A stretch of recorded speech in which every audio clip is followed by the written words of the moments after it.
Ayurvedic food supplement and medicine. Akola हदरला समलिंगी bank अधिकाऱ्यावर चौघाकडून अत्याचार व्हिडिओ बनवून 80,000 उकळले। अकोल्यात गे डेटिंग ॲपद्वारे पुरुषाची फसवणूक करणाऱ्या टोळीचा पोलिसांनी पर्दाफाश केलाय।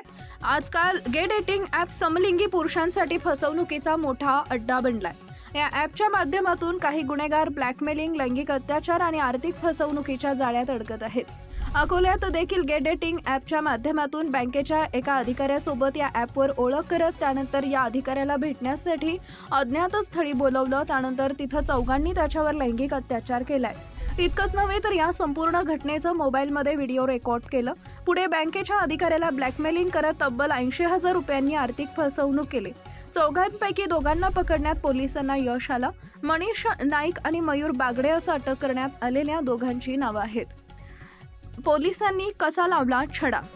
फक्त एका मोबाईल नंबरच्या आधारावर तपास करणाऱ्या पोलिसांनी पीडित व्यक्तीला आरोपीच्या संपर्कात पुन्हा पाठवून विशेष सापळा रचला। या भेटीदरम्यान मनीष नाईक हा आल्यानंतर पोलिसांनी त्याला रंगेहात अटक केली। त्यानंतर दुसऱ्या आरोपी मयूर बागडेलाही अटक करण्यात आली। उर्वरित दोघे आरोपी फरार असून पोलीस त्यांचा शोध घेत आहेत।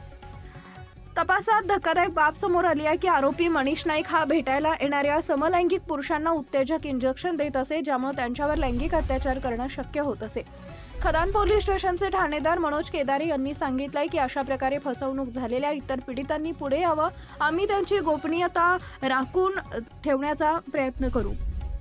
पोलीस आता या टोळीनं किती जणांना अशा पद्धतीनं फसवले याचा शोध घेत आहेत। सनेज care Sanjeevani centre building, name plot number F3 near Gokhale school, sector number 12, shop number 12, mobile number 88 28 38 80 04 आणि 80 87 02 10 04।